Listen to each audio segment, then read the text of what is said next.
Good morning, everybody. Good morning, and thank you very much for joining me on this Sunday morning. So before we get started, I just want to do a couple of things to make sure that everybody can participate to the best of their ability this morning. So the first thing that I would like you to do is actually have a look at the bottom of your screens and see if you can find a little button where you can raise your hand, and I'd like you just to try that out. Just raise your hand now and tell me if you can hear me and see me okay. So that's the first thing. Just make sure that people can hear me and see me okay. So that would be really good. And I can see, let's have a look. How do I see whether people have actually put their hands up? That's interesting. Oh, well, you're telling me in the chat. Thank you so much for that. Thank you. Okay, so the other thing that I'd like you to do, which some of you are already doing, is saying where you're coming in from. And what I would like you to add to that, even if you've already introduced yourself from all over the world, is to let me know which language you are either learning or teaching at the moment, or perhaps both in the chat. That would be fantastic. And I'm also going to launch a little poll here. Let's see if we can do that from here. Hang on a second. Because I'd like to find out more about you, and it's not letting me do that from here. Okay, that's annoying. Okay, so just tell me in the chat, tell me whether you are primarily a language learner, a language teacher. I can see some of you are telling me yes already, what you're teaching and what you're learning. Oh my goodness, and we've got lots of people here. So okay. You guys can carry on in the chat. What I would like you to do is, if there's anything you'd like to ask me during the presentation, is actually go over to, there's a little box that says Q&A, and I will make sure that at the end, I will leave a few minutes and I will go and have a look at any questions over there. But let's get started, because I've got so much to get through. And I have timed it, should be bang on 40 minutes, but you never know. I do love talking. So let's go. So this is the talk today, and how to wing it and suspend disbelief in language learning. And what I am hoping that you will come away with at the end of this talk is 4 ways to recognize when either you have hit a wall in your language learning or your learners have hit a wall. We're then going to look at 4 ways to wing it when you have hit this wall, or 4 ways to help your learners to wing it when you've hit the wall. And then we're going to look at 4 ways to jump over that wall. Okay, so I thought it might be nice to have a little bit of audience participation. So if you do have a pen, a piece of paper handy, I've actually kind of built up 3 acronyms with 4 words in each. So as you listen to the talk, you will be able to fill in the words for each of these. So we've got wall, wing, and jump. And then, yeah. So you don't have to do it now, you don't have to guess what these words are, but as you go along at the head of each slide, I will give you the missing words and you can fill it in. So let's just make sure we can, everybody's happy, they can hear and listen, got pen and paper, and you understand what I'm asking you to do. Great. Okay, so here we go, people.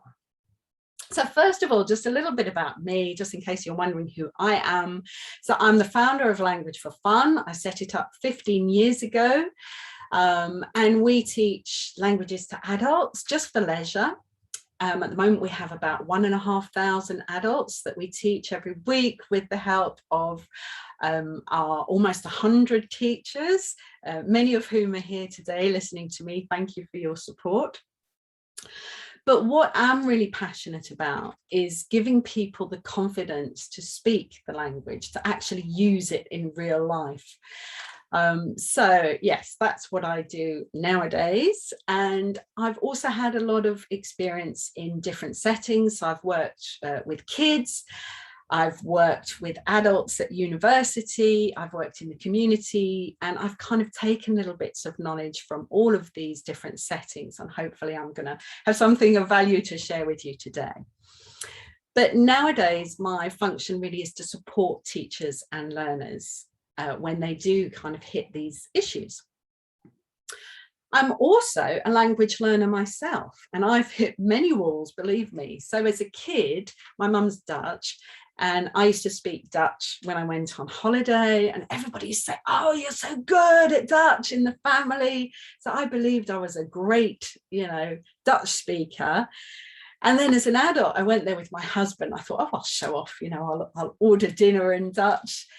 And the waiter just spoke back to me in fluent English. And what I found out was, although, within the family, everybody was very encouraging and supportive, when I went out into the great wide adult world, people didn't have time for my bumblings, and it was much easier for them just to speak back to me in English. So I kind of hit the wall with Dutch. Okay, fine in the family, probably not safe to speak it outside the family, and that's fine. With French at school and German, I was fine for GCSE. I thought, yeah, I'm really good at language learning. It's all great. And then when it came time for A-levels, as you can see from my report here, 58%, not so good. Down at the bottom, I found learning vocabulary and grammar wasn't as much fun. And I came away with 2 C's at A-level. And that probably would have been the end of my language learning journey if I hadn't met a certain Frenchman, gone over to France and worked in France for a year. And after that experience of actually really getting confident in the language, I then felt able to go on and study it at uni, where I did really well. And then Spanish, my most recent experience of hitting a wall is that, I started to learn Spanish with Language for Fun. And I thought, oh, this should be easy. I know all these other languages, I should be able to learn this easily. But actually, just because you're good at one language doesn't mean you're necessarily good at another language. And I personally have hit many walls in my Spanish learning, and the most recent one is the past tense. Oh my gosh, it's different to the other languages that I know. So yeah, so those have been some of my walls. Some of them have been walls like in Dutch, but others have just been little bumps. So with the Spanish, nothing's going to actually stop me learning Spanish. I've just hit a little bump in the road because I can't do a particular thing. I can't do the past tense at the moment. I'm getting better at it, but I can't do it just yet. Another little bump in the road of language learning is when you can't use it. So you've learned all of these wonderful phrases, but you go to the country, you're in a busy street in the middle of Barcelona or whatever, and you stop somebody and the words just don't come out. And we're going to talk about that later. It's to do with stress. It's to do with cortisol in the brain. It's going to stop you actually being able to use the stuff that you have got in your brain. You can't get it out. Or you can get it out, but you can't have both sides of communication. So, for example, again, in Barcelona, I asked the local waiter, I said, oh, could you recommend a local speciality? He recommended it to me. I had no idea what he said, but I didn't want to lose face in front of my husband. So I said, oh, yes, we'll have 2 of those, please. And he brought out 2 of their local tripe stews, which, I found incredibly difficult to eat, as did my husband, but we battled through it. And then the waiter came out, chatted again and said something to me. Again, no idea what he said. And basically he said, you can have another bowl on the house. So we had another bowl of tripe stew to eat. Anyway, so that's not being able to use it effectively. And then the last little bump is when you can't master it. So, I'm a French teacher, married to a Frenchman. I've lived in France, studied in France, but there's this French radio station called Rire et Chanson, which is comedy. with little songs in between, and I can just about understand the songs, but the comedy, French comedy, I just don't get it. Just have no idea what they're talking about. Again, it's not going to stop me in my language learning journey. I now just put my headphones on in the car and my husband listens to the radio. So these are little bumps that everybody's going to encounter at different stages in their language learning journey, because learning a language is a hard thing to do. It's a long road, and we are going to hit these little bumps on the road. But what we're going to talk about in this talk is the big walls, the things that really could stop you in your language learning tracks or stop your learners. So the first, remember that gap fill exercise? The first gap fill in the WALL acronym is getting things wrong. And I've put that first because I think this is what puts most adult learners, and I am going to be talking now in this talk specifically about language learners, adults who are doing this for leisure. But getting things wrong, and it probably applies to all ages and all settings, getting things wrong is the main reason why people stop language learning. And you need to get things wrong to learn a language. You can't get around this. And the other thing that needs to happen is you can't get it wrong discreetly in your exercise book. You have to get it wrong in front of other people, because that's what language is about. And adults absolutely hate getting things wrong. So to understand why they hate it so much, we're going to have a look at a model by David Rock, and it's called the SCARF model. And basically what I'm going to show you from this model is that David Rock, he's a neuroscientist, Australian neuroscientist. And what he discovered is that basically when you're in a social situation like a language learning class, there are 5 different domains where if they go wrong, our brains will feel like we are almost physically being attacked, or we are almost physically feeling pain. And we will trigger something in our brains called the fight or flight process. So fight, flight, or freeze. So when something goes wrong in this area, we will want to get out of that classroom as soon as possible, or permanently. On the other hand, if we get it right, then we will want to stay in the classroom. It will release a different kind of hormone. It will release the dopamine, the happy hormone, and we'll want to be there. We'll want to stay there. So let's have a look at these 5 domains that David talks about. And the first one, which we're going to look at, and which is really important when you think about the language class, is the status. It's how you relate to other people in the class. Now, some people have very strong self-belief, and getting things wrong isn't going to impact on how they feel their status is, their pecking order compared to other people in the class. But some people will have very low self-belief, and when they get things wrong, they may feel that they have dropped in status in the classroom. So one of the ways that we try and get away from making people feel like they've lost status if they get things wrong is we never ask people to speak out in front of the class.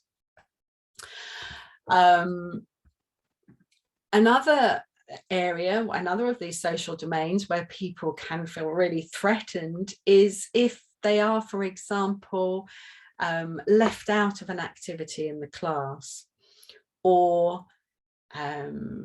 yeah, so if you can imagine, if you haven't been chosen, if the teacher says, right, I'd like you to pair up and work with somebody else, and they're the last person to be chosen. So at Language for Fun, what we do is we actually put people into pairs, and we make sure that they work with every single person in the class, in each class, so that there's none of that worry about, will people like me, will they leave me out? But also, we get people to share through conversations, we get them to share about their own personal lives so that they feel more related to other people in the group. Just a few more here.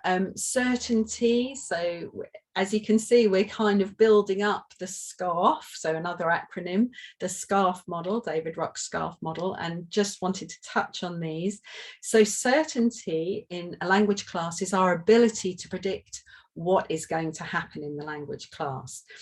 And I used to try and do something different every week. When I was teaching in college, I used to perhaps one week we'd focus on vocabulary, and then the next week I'd get them to do a role play. And I realized that adults really don't like this. They want to know what's happening every week. So I ended up developing a method where people know that there's going to be 10 steps to every lesson, and they're going to have certainty about what's going to happen. People like to have autonomy. They like to feel that they can have control over events, and they like events to be fair.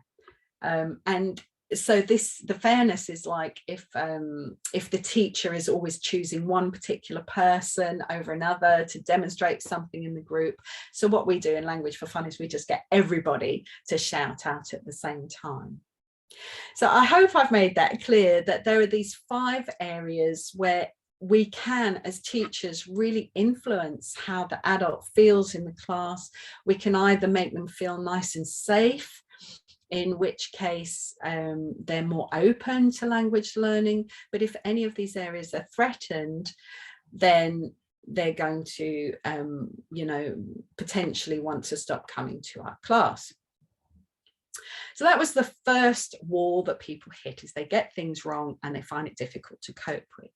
So the second one is when they don't believe, for whatever reason, that their language learning goals are achievable. So, I mean, I'm going to talk about my mum, for example. So my mum, a Dutch lady, when she was at school, she was told, Jeltje, I'm sorry, I really don't think you're ever going to be able to speak English. You might as well give up now. So she did, she dropped English.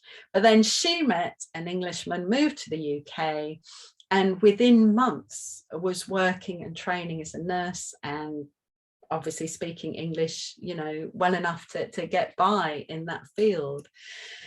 So having faith, having an inherent belief that we're not good at languages, can actually stop us from believing that we can achieve this. And I think our role as teachers is very much to let people know, look, anybody can learn a second language, but you might need to work a little bit harder at it if you haven't had a head start. So having faith that your goals are achievable, important. And then people have unrealistic expectations. Some people think they're going to come along to a language class and be fluent by the end of the year.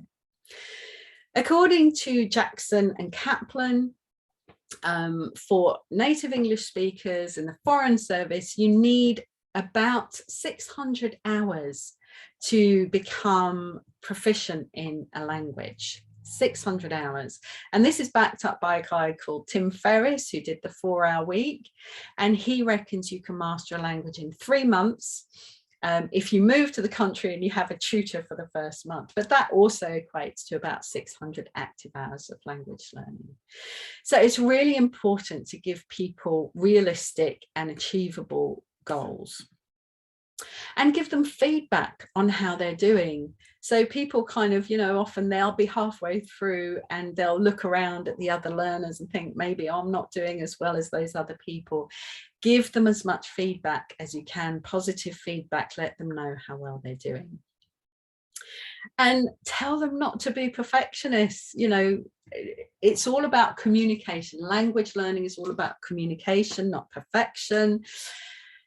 Again, Tim Ferriss says, 600 hours, you'll get to about 95% of being proficient in a language, but it could take you another 10 years of applied language learning to go from 95% up to 98%.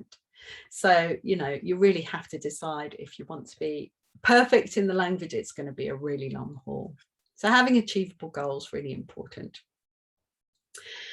Then the L in the wall is if you lose any of these things that are popping up on the screen. So if you suddenly have new demands on your time, you know, during COVID, we had a lot of people who suddenly were doing a lot more work, or had extra caring responsibilities, and were finding it very difficult to keep up with the amount of time you need to invest in language learning, or some people lost their income. These kind of things, it's really hard. And in fact, you can't really influence your learners if this is the situation. But as a teacher, if there's a loss of motivation or a loss of pleasure or a loss of feeling of progress, those are things that you can impact.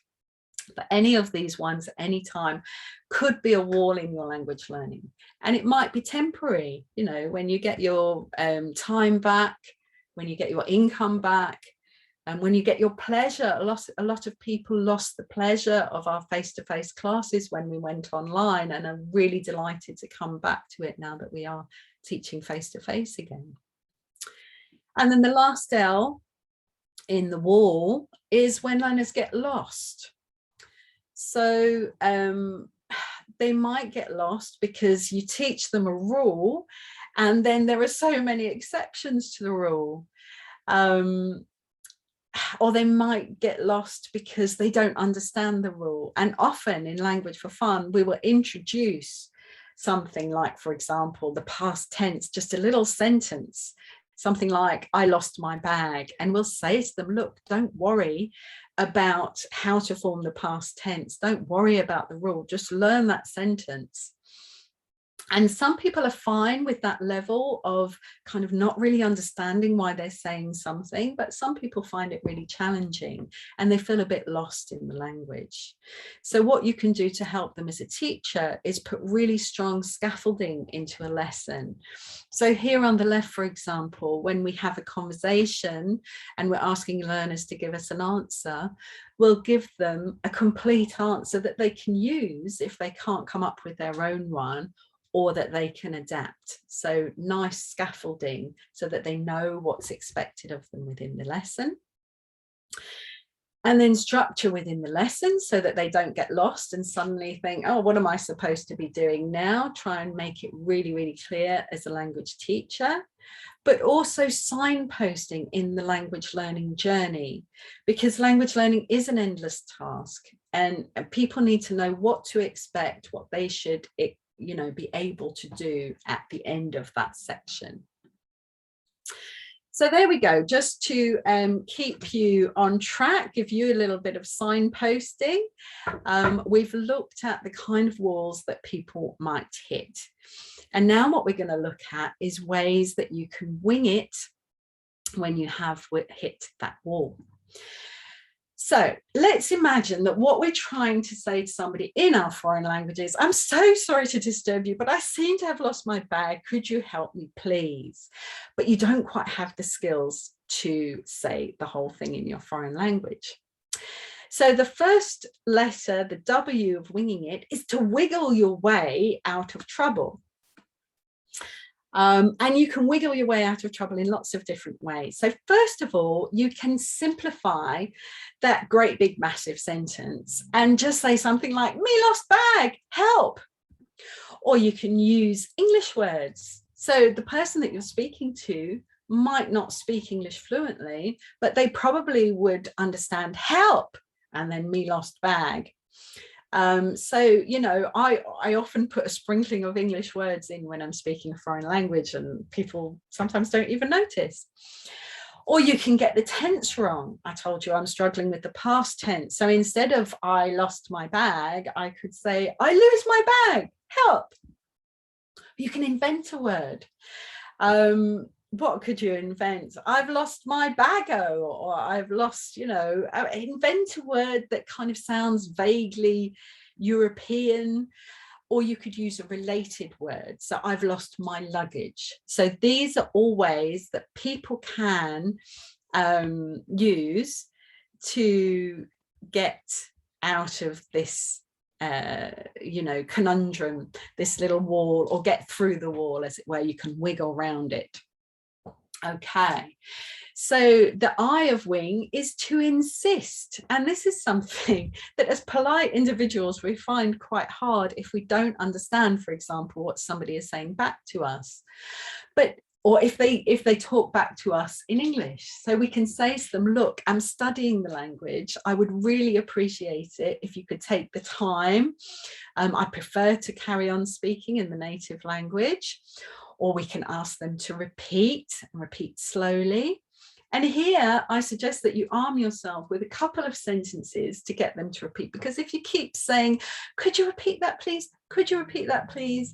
You know, you sound a bit stupid. Whereas if you say, could you repeat that please? Could you slow down? I almost caught that, one more time. Then at least you sound, you know, you're saying something different each time. You can ask them to clarify. You can say, okay, what does this word mean in the language? Or you could repeat back to them what you think you've understood. So insisting on a little bit of extra time and space to give yourself time to understand what's going on can really help you, especially, you know, I keep going back to the past tense, but if you haven't quite understood what it is that they're saying, asking people to repeat can help you to gradually understand what's going on.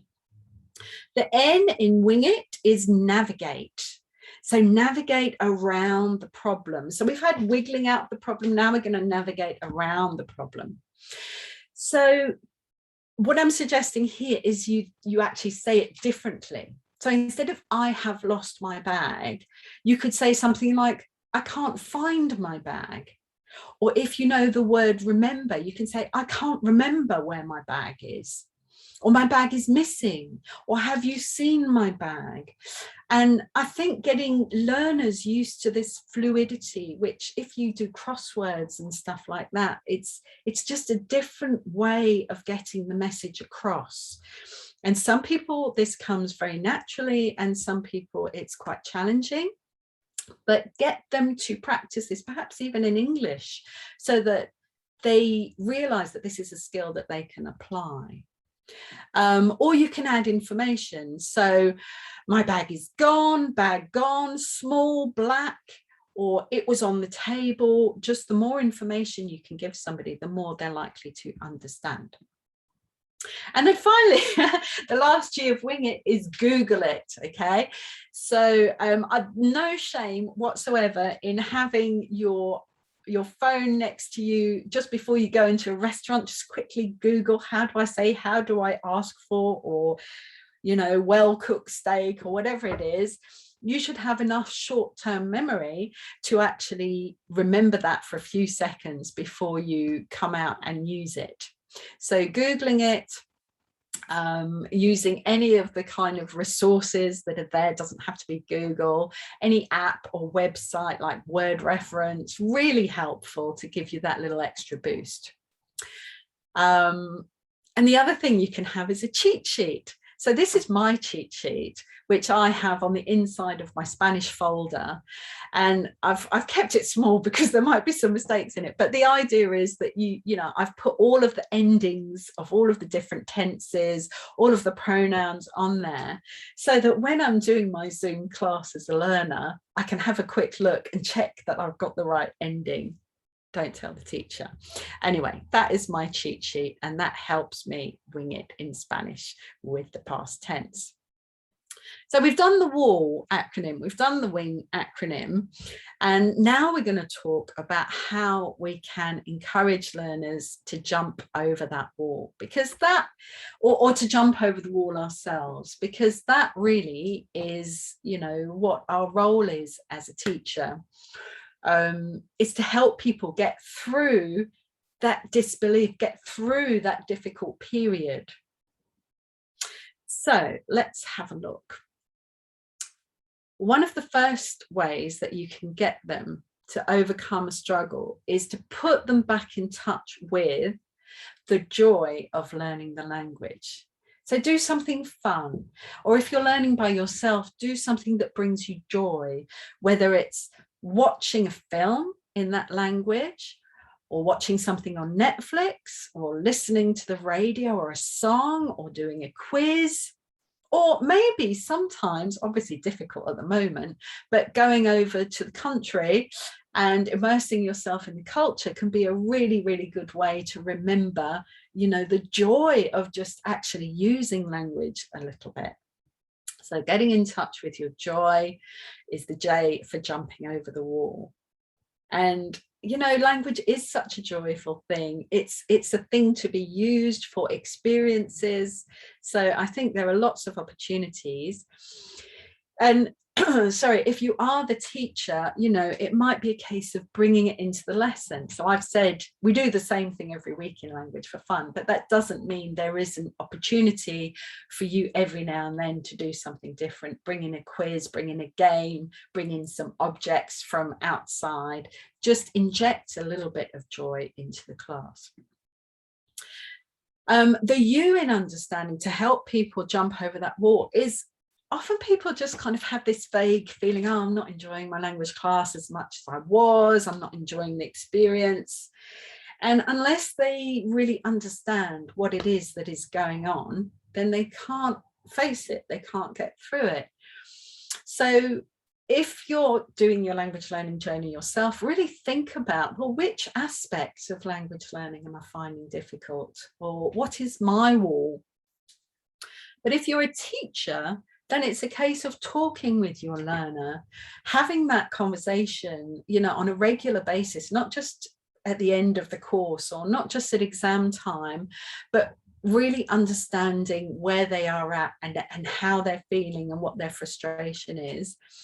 And sometimes even just talking to a peer, you know, like, so last week in my lesson, I just said to the partner I was working with, you know what, I'm finding the past tense really hard. And she said, yes, am I? So it was just that kind of little bit of confession, which helped me feel more related to that person. It made me less worried about my status in the group. So understanding, really important to help you get over that wall.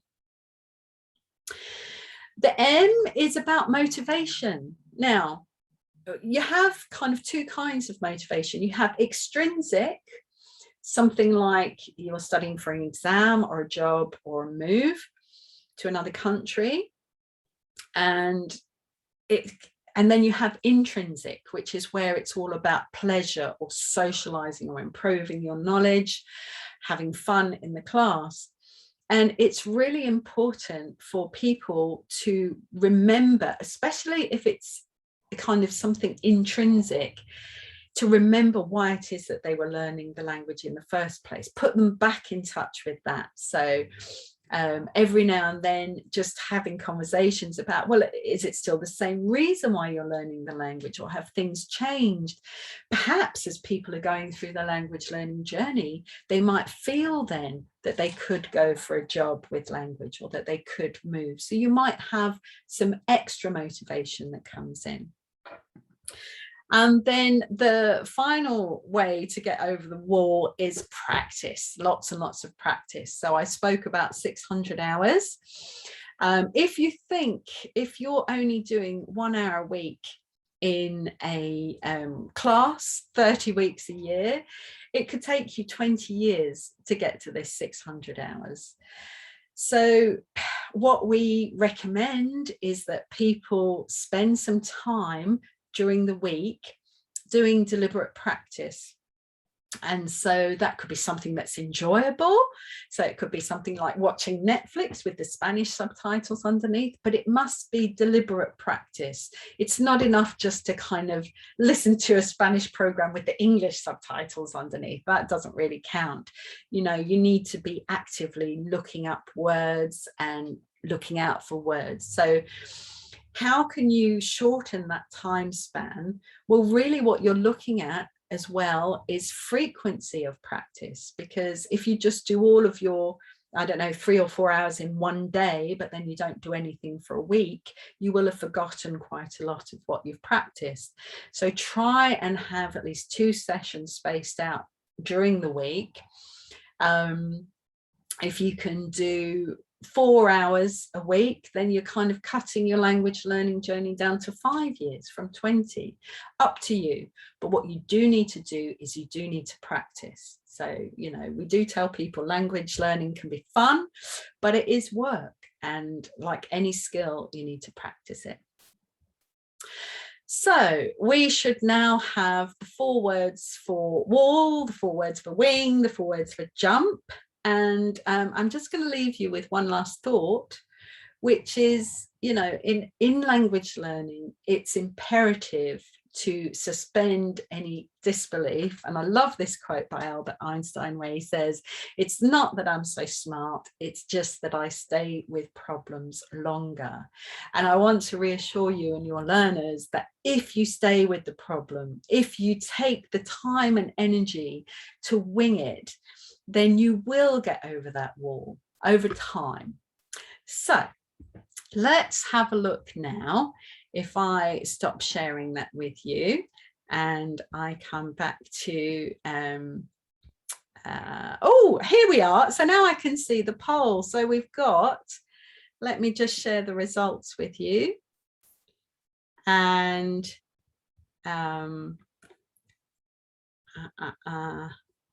so we have got learners, we've got 17% beginners, we've got 43% improvers, and we've got 29% advanced. We've got 31% teachers and 26% language professionals. And I've realized that that doesn't add up to 100% because obviously people can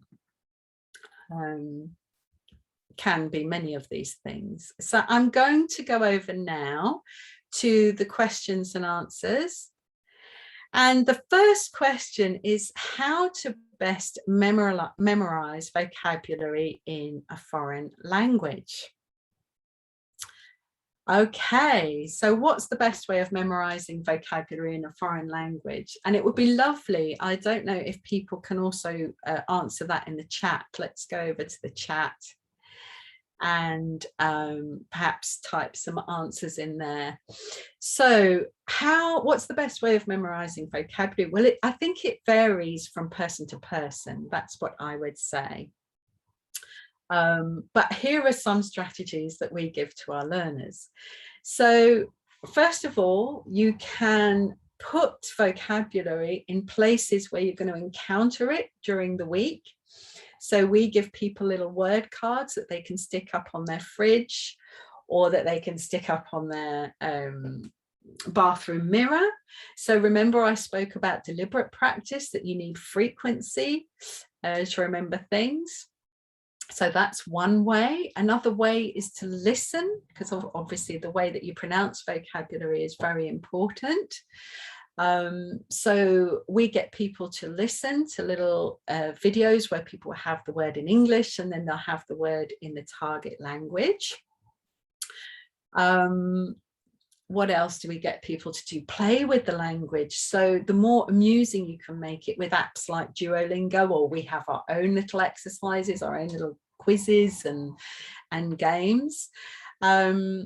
Yeah, just frequency and practice. But when you talk about learning Russian, particularly, I know nothing about learning Russian, but I can imagine that if you're an English native speaker, it's not going to be a near cognate language. So I would love it if some other people could come on and give some answers. So somebody's saying here, yeah, using the vocabulary in your daily routine, write the shopping list in your taught language, bringing it into your real life is an excellent way. Putting post-it notes on things around the house, that's fun. Yeah, and saying them aloud when you see them. Very good. Okay, so I hope that some other people will be able to come up with some other questions. I've just got a few minutes left. So that was from Alex Vogel. Thank you very much. I hope that helps. And then Fiona Lunai, I don't know if I pronounced that correctly. In Japanese, there often seems to be a relationship between the word and the English. For example, a stapler is a hochikisu, and I think of the two parts of the stapler kissing each other. That's lovely. And yeah, we call that in Language Fun, we call that a learning strategy. So trying to think of an image or link it to an English word.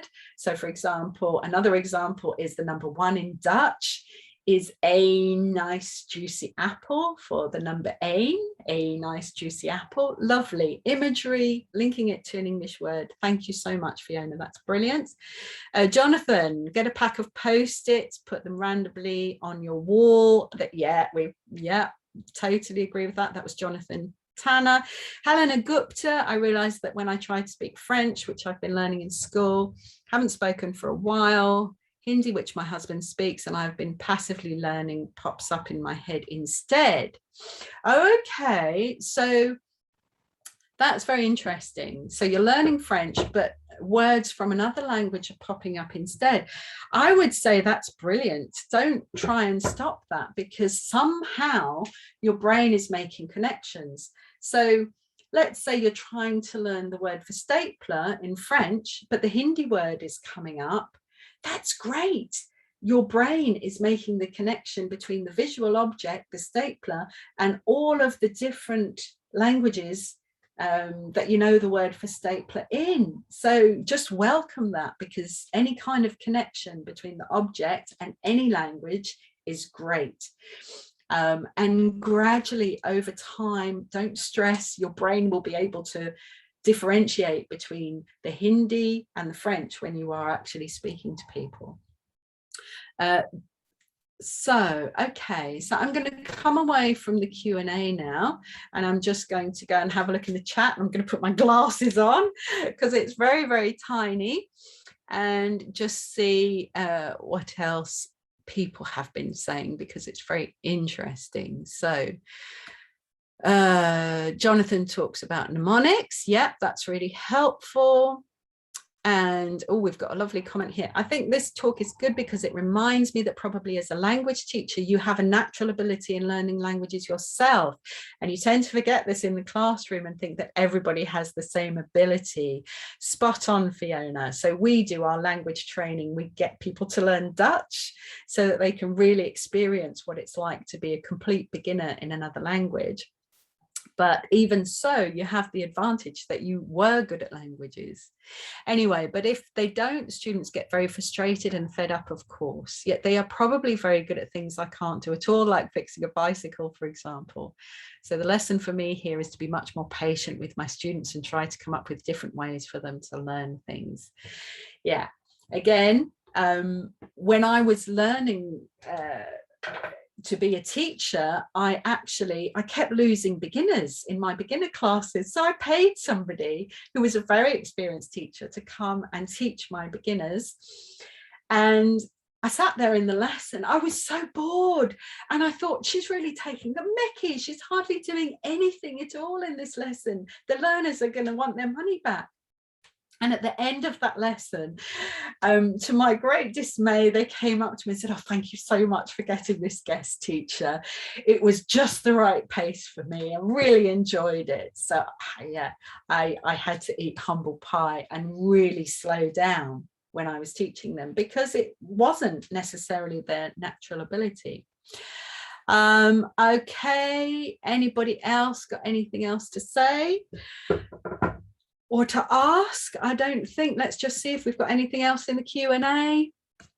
No. So listen, guys, thank you so much. I've really enjoyed preparing for this talk. I've really learned stuff from the talk, and yeah, it's been a real pleasure spending time with you. So have a wonderful Sunday. Thank you so much for taking the time to come and listen.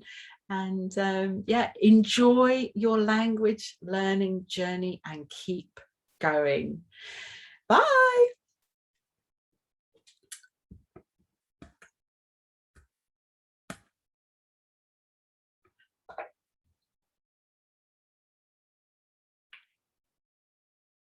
So I'm just reading through the chat to see what people are saying. Got my glasses on again. Got people from all over the world. Malta, Cardiff. Wow.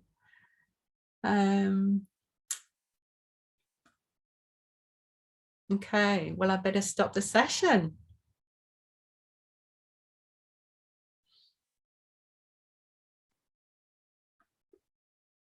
How do I do that? I think I need to leave.